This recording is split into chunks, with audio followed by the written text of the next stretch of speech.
I guess if you're gonna have an AI delete your life's work, at least it can be apologetic about it. It can be like, yeah, sorry. All the big headlines we've seen in 2025, I am fairly convinced were just pre-planned downsizing and layoffs, hiding behind AI as the reason.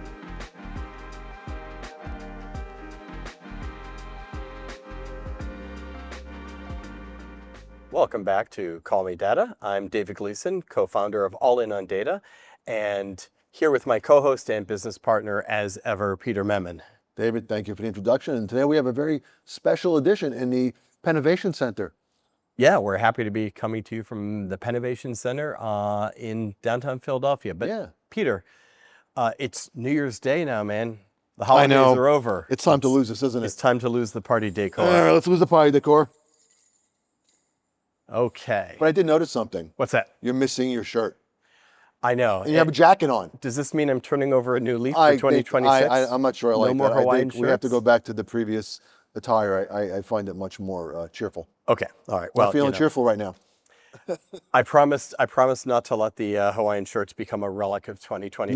No, please, I will continue them in 2026. Yes. So we're going to do something a little bit different today. Yeah, we are.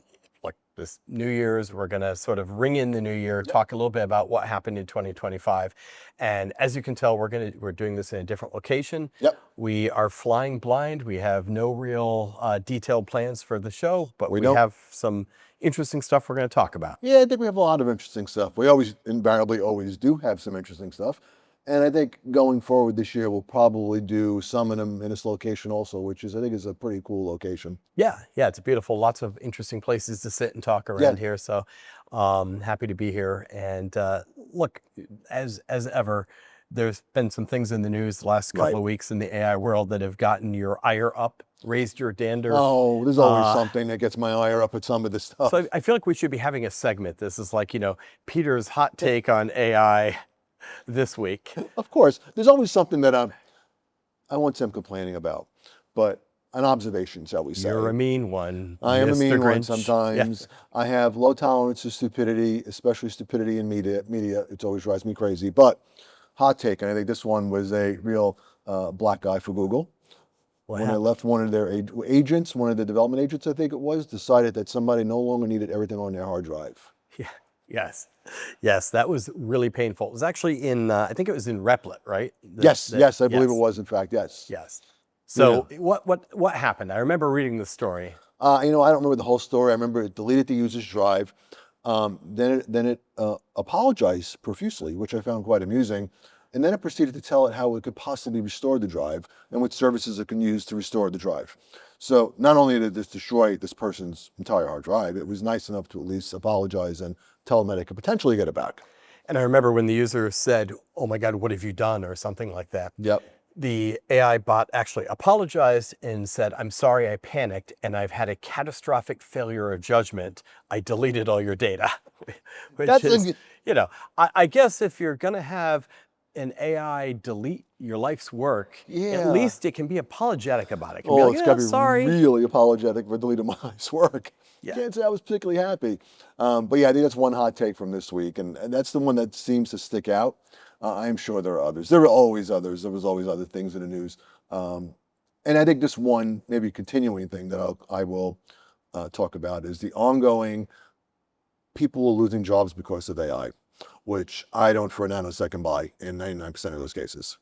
So I'll stop with that. You and I have talked about that one before, and I think I'm with you on that one. I think that not that there won't be people losing jobs because of AI. That could happen. Right. But all the big headlines we've seen in 2025, I am fairly convinced were just pre-planned downsizing and layoffs, hiding behind AI as the reason, because I'd rather say, well, I'm getting so good at AI, I don't need these people, than my fundamental business is weak and I have to downsize, right? So I think jogged it back in my head, I saw a graph someplace on layoffs, and I think it was number 2 or 3 on the list of reason people will let go, and it was artificial intelligence.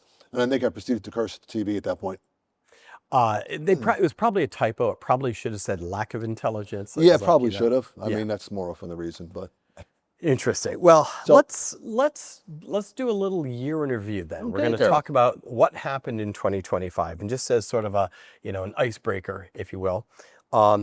I want you to think of 3 words, and I'll do the same, 3 or 4 words that really, when you think about AI in 2025, what were those 3 words that sum up or really stick out in your mind as AI? And then I'm going to ask you to explain them and tell me why they come into your mind. I So think if I have 3 words, 3 words. that are 2 easy ones. Third, workslop, Workslop, okay. regulations, Regulations, and we'll talk about layoffs. Let's touch on that again. layoffs. Okay, my 3, and then I'm going to come back to you to explain Okay. your 3 and talk about them a little bit. My 3 are agent, energy, and fear. I like those. Those are good. Those are big, broad topics. Yeah, yeah. All right, so let's go back to workslop, I think was your first one, right? So workslop, I think, it is a term that has kind of been out there fairly recently. Yeah. And it is when individuals decide to use AI to generate work content, whether it's a deck or an email or even a presentation or maybe something more than that. Maybe it's you're writing requirements up for a document.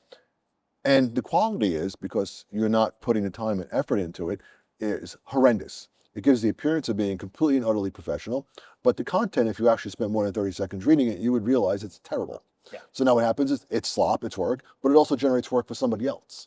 Oh, Because now somebody has to read your work and comment on it and go back and actually spend more time than it would have otherwise. Someone has to fix the slop or interpret it or whatever. Or get rid of the person that generated the work slop. Right, right.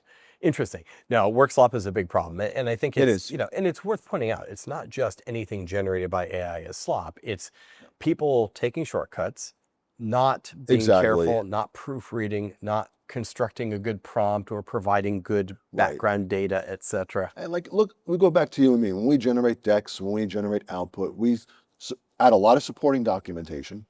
We generally write prompts that are a page, sometimes 2 pages, with an enormous amount of detail. Not just, give me a presentation on AI and let's see what comes out of it. Oh, now I'm done, I'm good. I just saved myself 3 hours. Let me hand it to my manager. In fact, one of the things I've started doing, and I sent you a document I did this way a few days ago, I've started take my prompt, I write the whole prompt. And again, as you said, it's often a very long prompt. I've actually started including that as an appendix in a document. When the document includes a significant amount of AI generated content, I'll stick that prompt in the background to say, hey, for full transparency, here's where I got that. And I remember that prompt, you sent it over to me along with the output from that prompt, and it was excellent. But then you can figure out, how to change this. You can start with my prompt and change it and make it better. Not only the prompt was great because it was so long and it was so just very detail oriented, the output from that prompt and all the input documentation you gave it was great. Right. So hopefully I didn't commit AI workslop. That was a case of not committing AI workslop. Let's talk about regulation. Was that your second word? I think it was. Yeah, that's my second word. And I think this comes up in our conversations periodically. You know how I feel about regulations. And I think at this point, states are trying to get in front of it and regulate something they don't understand. So I took the time and I read New York State put together a series of regulations around AI, which will probably get signed if it's not signed already. And it's so poorly worded, as they often are, and so broad in how they're actually worded. You look at it and go, this thing covers everything in the world. And actually, the way this one in particular was written, it covered everything, including all of old machine learning, traditional statistical analysis, like things Google's been doing for 25 years and Netflix has been doing for 25 years, are all covered under the AI regulations. Interesting. And then I love, they go through all the definitions in there. And number 2 on the definition list was auditor. Okay, bad sign, because this was written like Dodd-Frank and like some of the other previous regulations in the financial world were written, very broad, but designed for auditors to make a determination of how they be implemented. Interesting. Bad. Right. Bad, nothing good here. California did something similar. Florida is now trying to do something similar.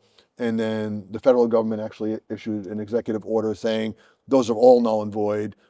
Regulations will be driven by the federal level. So I think we're about to see like a power struggle between the states and the federal government, because the executive order that came out a few weeks ago, I guess it was now, basically they don't have the ability to prevent the states from making laws.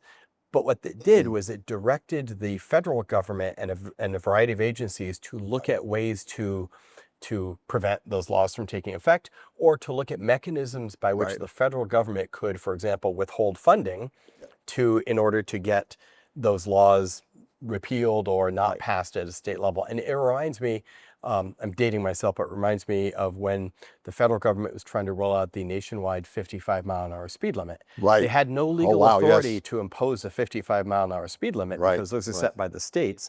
But what they did was they made all sorts of federal funding contingent upon a state voluntarily Exactly. passing a 55-mile Right. max. Right. I remember that. I Right. remember that. And I think, look, it has one, I think, immediate benefit. It gives the companies air cover. You know, they can fight it now and say, look, oh, well, you know, the federal government takes precedent here, not you.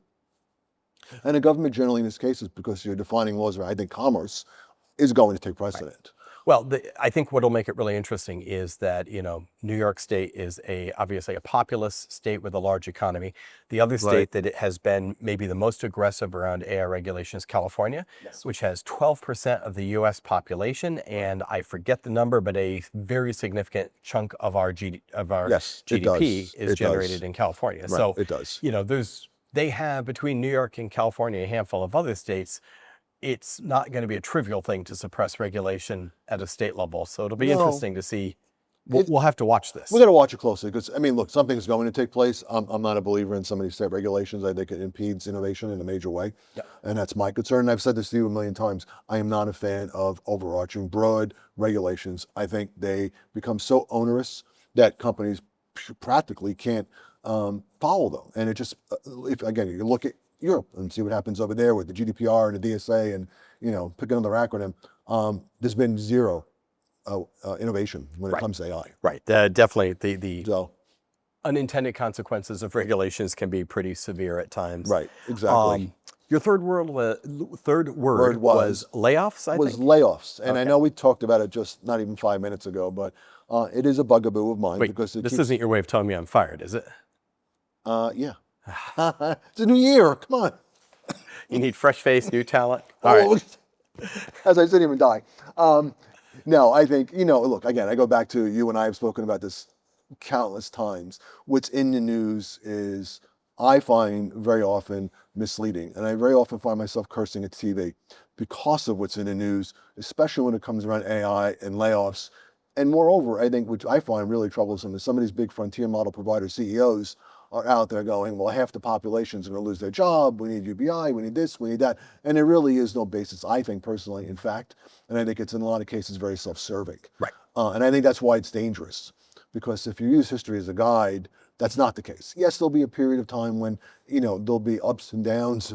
But ultimately, you find that more people actually get employed and more work is created and the economy actually grows once these technologies are fully integrated. So I find those things completely self-serving, and I think a lot of cases tied to, yeah, we want regulation, but regulation that protects them and their market share. I think that's what they really want. They don't want competition. Right. Well, there's a good segue from layoffs to my first word, which Right. was agent or agents, because Yes. I think the conventional wisdom has been that the rise of agents, of AI agents, will be the Yes. mechanism by which lots of people lose their jobs, right? That Right. you will be replaced by an AI intern who can do, 60% of your job for 10% of the cost, Yeah. or something along those lines. Right. No matter where you went in 2025, agents was a topic of conversation. It was all over the place. And it was really funny because I actually think, if companies were doing 10% of the amount of agentic work that they claim they've been doing, Oh. we would be in a very different place today than we are. 100%. Right. So most companies said they were doing agents. Most companies were stretching their truth in small or very large ways. They really weren't doing as much agentic work as they were. I'm sorry, every single product on the market, I don't care what it was, if it was your blender, all of a sudden it was agentic. Yeah. Everything was agentic. Yeah. And we've got episodes in our back catalog where we talk Yes. about what agents really are and our definition of agents. And I know we'll be coming back to that topic in 2026. What do you think we are with it? Just prediction-wise. With With what? agents, like how far away do you think we are from real agentic? I think goal-seeking? we're close. I think we're close. I think we could see it in 2026. Okay, fair enough.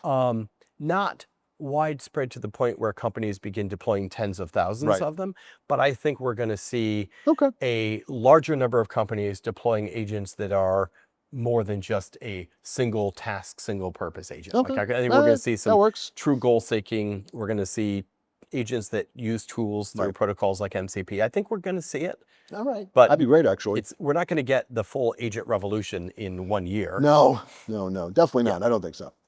My next word was energy, and Oh, I love this one. specifically, I'm talking about electricity, which is we suddenly became very aware as a society and as a culture about the energy demands of AI and the fact that Yes. these data centers that are powering AI are consuming massive quantities of Massive. electricity. We recently in the Northeast have seen one of the reactors at 3 Mile Island is going to be Get opened up again. restarted Right. to provide energy for a Microsoft-owned data center that will be largely powering inferencing. That So, blows me away, actually. yeah, A company bought a nuclear reactor. right, right. And, it's been interesting because it raises concerns about demand on the grid. It Yes. raises concerns about the ecological and environmental impact of all this energy Right. generation. I have talked to many people who are much younger than you and me, Right. who are very concerned about and make it their personal practice to limit their use of chatbots and generative AI because they want to make a statement about their concern about the energy consumption. So this is not a topic that's going to go away. No, it's going to get far worse, actually. And if you look at, China, which is a direct competitor to us, and when it comes to the AI space, I want to say has 400 gigawatts of spare. I might be saying it wrong. I thought it was 400, but it might be significantly more gigawatts of additional power available for use that they're not using. Whereas in the States, we are so lacking power, and our grid, let's face it, is very old. Right.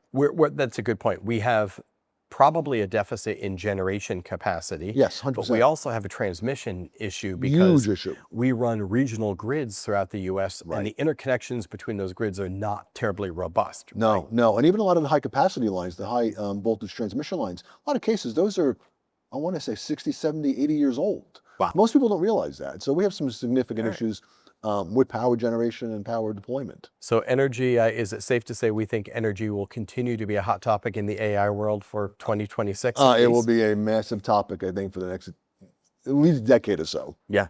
Yeah, unless we come up with a radical new approach to AI, because Yes. something you and I have Agreed. also talked about, the Right. current inferencing models and the hardware, it's Yes. not efficient. It is a brute force. No, right. It's kind of hard to call it not efficient because it's doing amazing things, but at a very basic level, it's not efficient. Well, you compare it to the efficiency of our brain, which takes 25 watts versus, Right. running You couldn't- ChatGPT, You which couldn't takes, light a light bulb with my brain, and yet I Right. can. you could feed multiple cities Yeah. with AI models we're actually using. Right, exactly. So, my last word was fear. And this maybe again sort of harkens back to your comment about layoffs, which is I think there is a lot of fear that is starting to build and it's hitting the public discourse and it hits on a number Right. of levels. It's fear of people losing their jobs to AI, but it's also fear about what is AI doing to my brain if I use it too much? Am I Right. going to atrophy certain capabilities of my brain by over relying on AI? Right. What's Right. it doing to our kids if they are using AI in school? Right. There's a lot of uncertainty out there. There's a lot of uncertainty out there, and I feel like, again, I go back to the media, and I think in many cases the narrative is far worse than the reality. And I think they're legitimate concerns. I think education, is a legitimate concern. But some of the other stuff out there, I think is, I hate to say noise, but noise. Yeah, I think, and to a point you've made in previous episodes, fear and angst sells newspapers or Exactly. digital subscriptions, right? Yes. So it Yep. certainly gets the eyeballs and it makes, Right. Now, I do think there is something healthy about us being somewhat cautious and introspective about 100%. how this is going to impact us, Yes, right? I agree.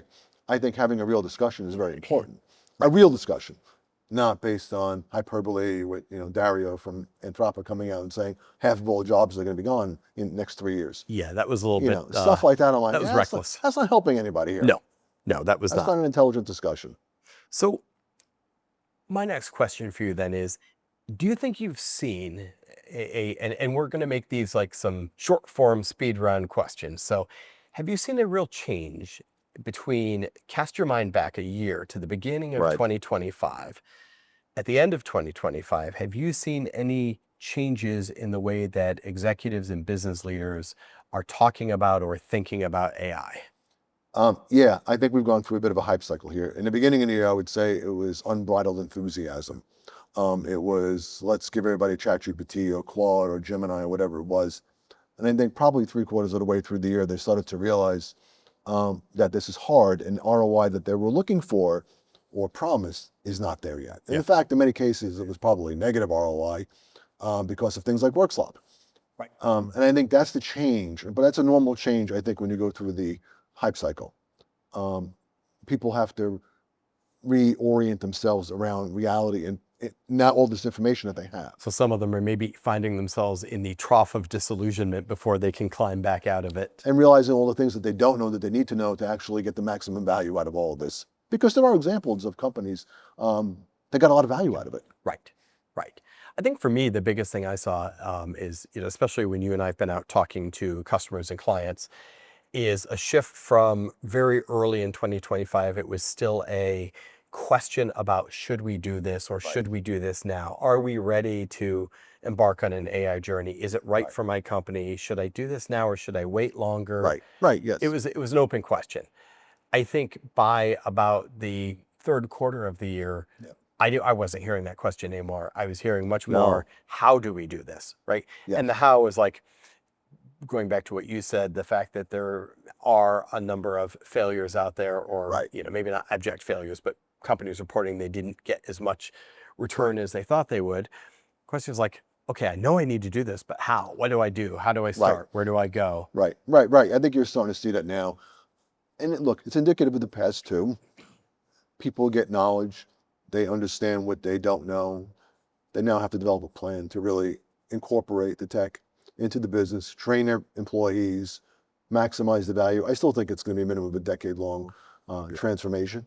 And you and I were talking today about all the qualities that I think some of these orgs need. It's going to take a long time. Yeah. They're not set up for it. Right. I think you're right. Well, the other thing that happened in 2025 was clearly AI broke out of, we'll say it broke out of the laboratory. Yes. And it sounds like I'm describing Jurassic Park or something, right? Like someone had these like little cloned cute dinosaur babies in the laboratory and now they're rampaging across the world. But AI has clearly broken out of the laboratory. It's in the public consciousness. It's popping up everywhere. It's in pop culture. It's in mainstream news reporting. It's at every holiday party you probably went to. Oh, I get asked a million questions all the time. Right. As I'm sure you do too. And there's, no age limit. Like people in their 80s will ask me questions about AI. I was just going to say, in their 20s will ask me questions your about AI. Your mother asks you questions, and my mother asks me questions. Absolutely. And they're both in their 80s asking questions. And they're both fascinated by it. They're both learning about it. They're both experimenting with it. It's wild. It's out there. Oh, it's wild. And I love when I get the phone call. Are you watching this on TV? Check this out. Yeah. So I wanted to talk about a couple of examples of like interesting places where AI has like popped up in the real world, in the wild, as it were. One of them that I thought of was that not long ago, Merriam-Webster, the publisher of the eponymous dictionary, released their annual word of the year. And their word of the year is, I'll call it AI adjacent, because their word of the year, probably one of your favorites, it's slop. Yes, I think that is highly relevant. And they even gave a formal definition of it, which I actually thought was pretty good. Oh, what was it? I'm curious. The formal definition is low quality content produced at scale by AI. Okay, that's legitimate. Not bad for a short, succinct definition. I like that definition. I think that's appropriate, yes. So, but that's interesting, because it says that people are starting to recognize that the slop is a side effect and it's a potential issue with AI. I think it's going to be a rather large issue for a while. Yeah. So the other place that AI popped up, another sort of recent publication, is Time Magazine. Time Magazine with the, what were they, 7 or 8 AI, what they call them, founders or? The architects of AI. So it was their Person of the Year issue, and their Person of the Year was 8 architects of AI. And by the way, those architects were all people who are in contemporary news, right? It was people like Sam Altman, Elon Musk, the CEO of Anthropic, Dario. One of the founders of Google DeepMind, Jensen Huang, who's the CEO of NVIDIA, the CEO of AMD devices. So these were all like people that are active right now. Right, but there's, I think, Yeah. something Were they fundamentally really wrong with the it. architects? They weren't really the architects. Yeah. I mean, they benefited from a lot of work that was done previously, but I won't call them the architects. I'm going to call them the capitalists of AI. They're certainly the ones that commercialized it. Yes, Yeah. Yeah. I will give them credit there. But are they the ones that came up with the mathematical models and really created it? No, they might have refined them a little bit. I mean, I know they've done some work. I'm not going to take that away from any of them. But are they architects? No. I mean, we know, you and I have spoken about it. The genesis of AI goes as far back as the 1940s. Right. So I've got to believe that there are plenty of researchers out there who did groundbreaking work that laid the foundations where we Right. are today in Yep. the 50s, 60s, 70s, all the way up through, more recently, Absolutely. who are saying, wait a minute, those guys aren't the architects. I'm the architect. They were just the people who brought it to market. I mean, look at somebody like Alan Kuhn. I mean, again, he showed demoing CNN architecture decades ago. Most of these people weren't even, if they were born, they were young. And I sort of, maybe tongue in cheek, but maybe not, call them the capitalists of AI. It's also interesting to note, of the 8 people on that cover, Yes. 5 of them are already billionaires. Oh, I know. Right. They weren't billionaires because of AI necessarily. They No. were already billionaires. So again, these I'm not sure these are like representative of the actual hardworking, brilliant researchers who made generative AI possible. Right. There were better choices out there, honestly, if you really want to talk about the architects and the founders of artificial intelligence. Yeah. Yeah. What else? And any other like AI popping up in the real world moments that you noticed recently? I don't know if it's new so much, but now that we're, right past the holiday season, AI-enabled toys, Oh yeah. Yeah. and some of them running amok. I wish I remembered the name of it, but there was Yeah. a great story right before the holidays about a company that was trying to make, they pivoted, and someone will remember the name, and I've just drawn a blank on it, but Right. it's fascinating. Little box, they originally pivoted making software that would use an iPhone to track basketball shots. Oh, I saw that. And they pivoted and pivoted again Yes. until it is now an interactive toy Yes. that connects to your TV and uses AI-powered cameras to help I kids do was, physical action, physically active games that are sort of Right. exercise in disguise. but isn't this And it's the like, hottest toy of the year. well, you remember the Wii? Yeah, I do Which did the remember exact Wii. same thing? Yes. Yes. Without AI, without everything else, but Right. it did the exact same Right. thing. The Wii had like inertia sensors and things Yeah, like exactly. that. It But did all the this- same stuff. You can Yeah. play games, you can play basketball, you can bowl, you can do all these fun things. You Yep. can get exercise. I remember they used to have it for, for moms at home that have all these workout videos. And I remember the Wii could get really confused. Yes. So apparently this new device is like the Wii, but more effective because it's Oh, that's using fascinating, AI and it's got, actually. Interesting. cameras and yeah. Oh, Yeah. So interesting. that's interesting. But you're right. AI toys are everywhere. Yeah, they're all over the place now. Look, some of them are going to, I'd say stupid things, but say stupid things. I'm really happy because so far there's no AI in my blender as far as I can tell. There's no AI in my air fryer. It's probably everywhere else, but There are AI in a lot of things. We'll just frame them as adult toys. yes. Sharing information. So be cautious, people. I will also say though that the one really cool place that AI popped up, and I just upgraded all my devices recently, and the Apple's real-time language translation through the Oh, that's AirPods amazing. is amazing. That's right? amazing, actually. Now That that's is, a great one to me because yes. that's a very functional and honestly quite unobtrusive use of Yes, AI. I know. I tried it. It's amazing. It's even so subtle that they found a way to balance the volume so that you can hear the tone and the Yep. cadence of the person speaking in a different language, even while you're listening to the translated They did output. a brilliant job with that. Fascinating with that. And that's, I think, a classic case of on-device AI working locally. Right. It came out of left field. Like Yeah, I know. I wasn't expecting that, but it's an amazing, amazing application of the technology. it's one of those things that feels truly like a Star Trek moment, right? It's funny. Everybody kind of riffs on Apple and not being super AI centric, but their strategy is now becoming, I think, a bit more evident. They're working it in slowly, but they're working it in ways, their way, where like this, it's incredibly powerful.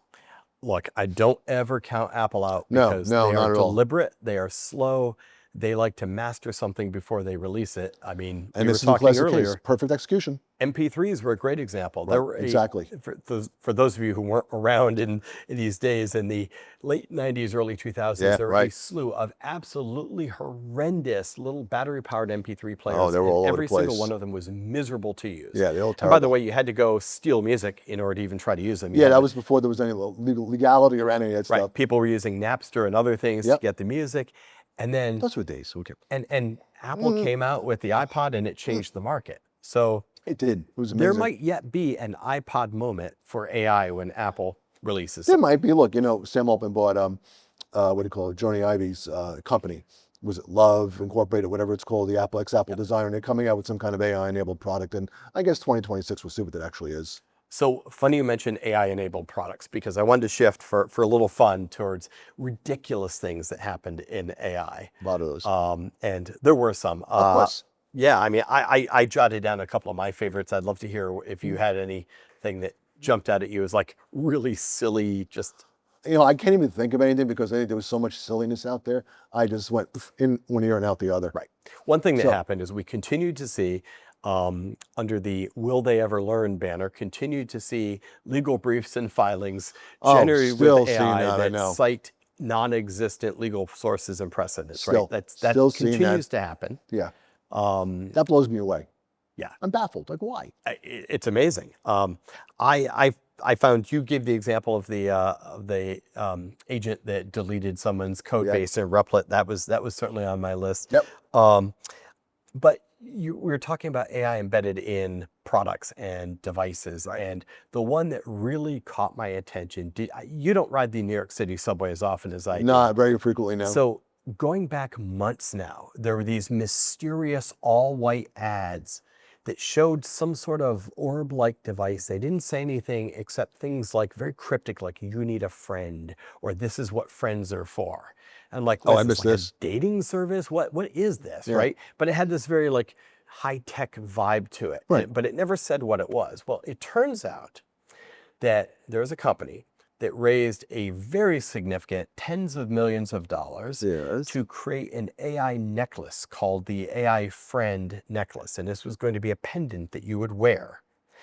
And in classic fashion, not only did they generate or use their funding to build this device, they embarked on the single largest ad campaign that the New York City subway system, the MTA, has ever my had. God. And they blanketed the city, bus shelters, buses, subways, terminals, they blanketed it with my ads. God. And they build up this huge amount of hype. And so you couldn't Yeah. go anywhere this fall in New York without seeing ads for Friend.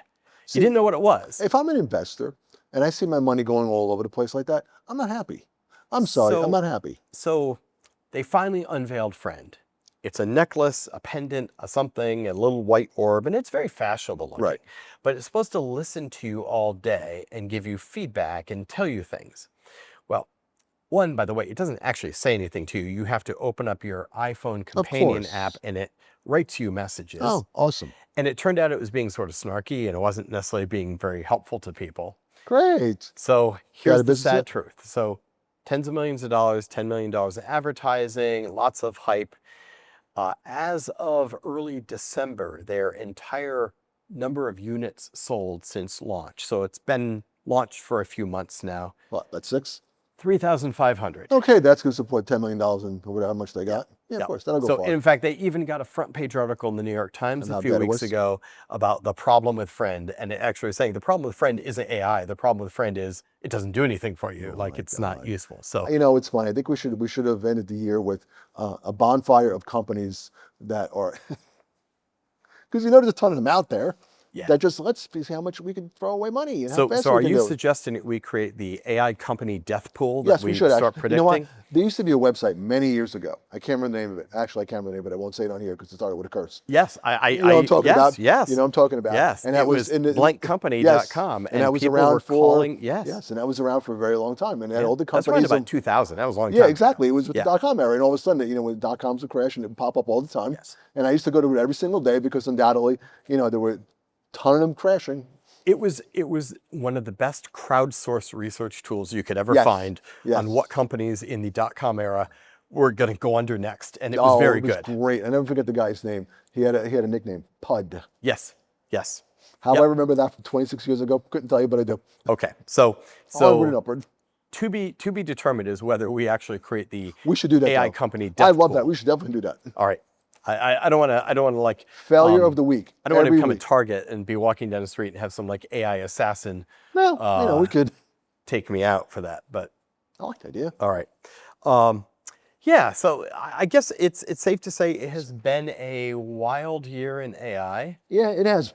2026, less tumultuous, more tumultuous, or about the same, do you think? I think this will be the year where you see a lot of deep engagement and people really grasping the capabilities and starting to understand what they can do. The beginnings of it. You start to see some germs, like some sprouts popping up. Does that mean people will start pushing more towards embedded AI solutions as opposed to just giving people a productivity pool? I think that, and they'll start, organizing the data, getting their employees, I think, more to the level where they can really get some value out of this. Dude, I have never known you to be such an optimist before. No. Do you think people are going to start organizing their data? No. Companies have been struggling with their data for years. But my entire previous career I know, exists it's all about because that. of data and data problems. And you know what? After 20 years, still no one wants to invest in cleaning up their data. It's never been such an incredible reason to do it. The incentive is there. It's very different now than it's ever been. And I think that's the motivator. In the past it was, well, I can organize my data, but what's the value of that? I'm not doing anything with that. Who cares? I think now the incentive is really there. Look, if I put it in very stark terms, I think before the incentive to clean up your data was, in some industries, there was a regulatory pressure. Yes, but in a lot of industries, it's good for you. It's healthy. We should. Exactly. Right. But like we all know how good people are about doing what they should do without some other really compelling reason to do it. Sometimes you need a really strong, compelling reason to do something. Now I liken cleaning up your data in 2026 to, it's going to be like, you need to be able to outrun the bear. Right? You need to be able to compete. The bear is coming and it's going to eat the slowest company. Yes, I like that. And if your data is a mess, you will not be the one outrunning your competitors. You're going to be the bear's can't dinner. outrun the bear. Yeah, you're going to be the bear's dinner. You're going to be the bear's dinner. I like that. Let's go with that. As they said in The Big Lebowski, Where's our marketing? some days you eat the bear and some days the bear eats you. Where's that CMO? I mean, come on, you write that one down. Yeah, right. So AI, clean up your data and outrun the bear. There's our new tagline. So I think it'll be a great year. I'm looking forward to it. I think, you and I made a lot of progress. I think we've had some great conversations. I think people I've seen the trend change a lot now. I know you have too as well. And I think we'll start seeing some real bigger implementations now than we have in the past. I'm going to offer one last prediction. It's a combination of a mea culpa and a prediction. So the mea culpa part is in early 2025, I think we were both, I know I was very dismissive of retrieval augmented generation. I thought it was a stopgap measure that we would soon see far better techniques. Right. At the end of 2026, RAG, or retrieval augmented generation, is still a very heavily used technique. It's embedded in a lot of products and tools. We couldn't do much without it today because, for a lot of reasons that we won't cover all of them, but like fine tuning is still more difficult than we thought it would be. Small language models are less in existence than we thought. So people are still using RAG. So here's my prediction. I think 12 months from now, the end of 2026, we will still see RAG as a very common pattern. I don't think it's going away. No, I think there'll be, and look, people are still adding on to his RAG, this CAG I heard now, and there's other ways of doing it, there's graph RAG, and there's all these other things. I still think at some point it's on its deathbed.